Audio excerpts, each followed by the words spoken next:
नमस्कार दोस्तों, स्वागत है हमारा YouTube channel hit till hurt में, जहां पे हम बात करते हैं फिटनेस के बारे में, हेल्थ के बारे में और न्यूट्रिशन के बारे में। आज हम बात करने वाले हैं फैट के बारे में, जो शायद सबसे ज़्यादा एक मिसअंडरस्टूड मैक्रोन्यूट्रिएंट है। कई लोग ऐसे मानते हैं कि जो फैट है हमारे शरीर के लिए ख़राब होता है, लेकिन सच्चाई ये है हमारे ब्रेन हेल्थ के लिए, हमारे शरीर को एनर्जी प्रोवाइड करने के लिए और बहुत सारे हार्मोन सिक्रेशन के लिए फैट एक एसेंशियल मैक्रोन्यूट्रिएंट होता है। इस वीडियो में आप जानोगे फैट कितने प्रकार के होते हैं, क्या इसके फंक्शंस हैं, कितने अमाउंट का फैट आपको पर डे चाहिए और क्या इसके गुड सोर्स होते हैं, कौन से इसके बैड सोर्स होते हैं। इस वीडियो में हम पूरा डिटेल में बात करने वाले हैं। ठीक है, तो शुरू करते हैं।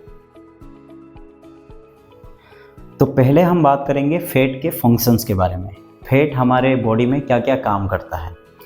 तो फैट हमारे बॉडी को एनर्जी प्रोवाइड करने के लिए और सेल की ग्रोथ के लिए और कुछ हमारे विटामिन्स को ऑब्जर्व करने के लिए फैट जो है एक महत्वपूर्ण न्यूट्रिएंट होता है।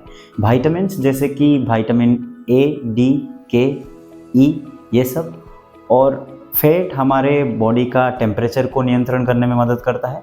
उसके साथ साथ कुछ जो बहुत ही इम्पोर्टेंट हार्मोन्स होते हैं जैसे कि टेस्टोस्टेरोन, एस्ट्रोजन और कॉर्टिसोल, ये सब चीज़ों को सिक्रेशन करने में मदद करता है।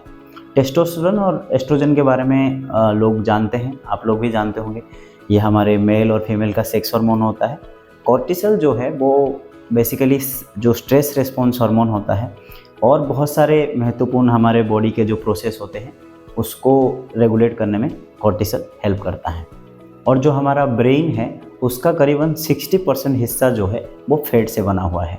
इसीलिए फैट एक बहुत ही महत्वपूर्ण न्यूट्रिएंट होता है हमारे ब्रेन हेल्थ के लिए और ब्रेन के फंक्शंस के लिए। तो अभी हम बात करेंगे फैट के टाइप्स के बारे में। तो फैट को 3 भाग में विभक्त किया गया है। एक होता है सैचुरेटेड फैट, दूसरा होता है अनसैचुरेटेड फैट और एक होता है ट्रांस फैट।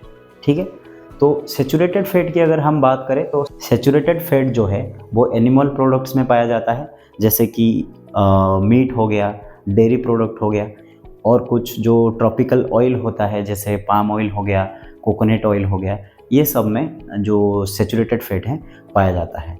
और कुछ अगर एग्जांपल्स की बात करें तो जैसे बीफ हो गया, पोर्क हो गया और पेस्ट्रीज हो गया, केक हो गया, चीज़ हो गया, बटर हो गया, इन सब में सैचुरेटेड फैट पाया जाता है। अगर अधिक मात्रा में आप सैचुरेटेड फैट कंज्यूम करते हो तो आपका जो एलडीएल कोलेस्ट्रॉल है, बैड कोलेस्ट्रॉल जिसे कहते हैं, वो बढ़ जाता है। अभी हम बात करेंगे अनसैचुरेटेड फैट की।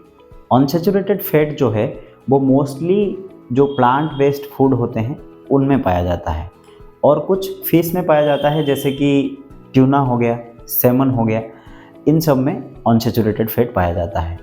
अनसैचुरेटेड फैट जो है हमारे बॉडी का जो एलडीएल कोलेस्ट्रॉल है, बैड कोलेस्ट्रॉल है, उसको घटाने में मदद करता है। उसके साथ साथ कुछ एसेंशियल जो फैटी एसिड हमारे बॉडी को प्रोवाइड करता है जो कि हमारा बॉडी नेचुरली प्रोड्यूस नहीं कर पाता है, जैसे कि ओमेगा 3, 6, ये सब चीज़ें। अगर हम कुछ एग्जांपल्स की बात करें तो वालनट्स हो गया, पीनट्स हो गया, एवोकाडो हो गया, ऑलिव ऑयल हो गया, ये सब चीज़ों में जो अनसैचुरेटेड फैट है वो पाया जाता है। ठीक है, अभी हम बात करेंगे ट्रांस फैट के बारे में। ट्रांस फैट एक आर्टिफिशियल फैट होता है और बहुत ही कम मात्रा में कुछ एनिमल प्रोडक्ट्स में पाया जाता है। ट्रांस फैट जो है वो आपके बॉडी का जो एलडीएल लेवल है, कोलेस्ट्रॉल, बैड कोलेस्ट्रॉल है, वो उसको बढ़ाता है और जो एचडीएल है, गुड कोलेस्ट्रॉल है, उसको घटा देता है। और ये आर्टिफिशियली इसलिए बनाया जाता है कि जो फूड का जो लाइफ होता है और जो टेस्ट होता है उसको बढ़ाया जा सके। अगर इसकी सोर्स की बात करें तो जितने भी प्रोसेस्ड फूड आते हैं उसमें एक हाइड्रोजनेटेड वेजिटेबल ऑयल पाया जाता है, उसमें ये ट्रांस फैट रहता है।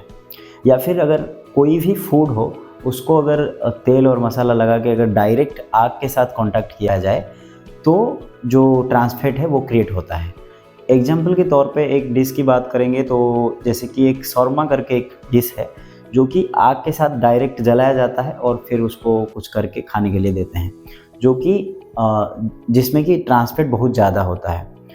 और कुछ अगर फूड की बात करें तो जैसे कि कुछ रॉड में डाल के जो चिकन होता है उसको जला के देते हैं, तो वहाँ पे भी ट्रांस फैट क्रिएट होता है। एक फैक्ट की बात करें तो जो अमेरिका का FDA है, फूड एंड ड्रग एडमिनिस्ट्रेशन, वो जो पार्शियली हाइड्रोजनेटेड वेजिटेबल ऑयल होता है उसको अनसेफ मानते हुए जुलाई 2018 में उनके देश से बैन कर दिए हैं।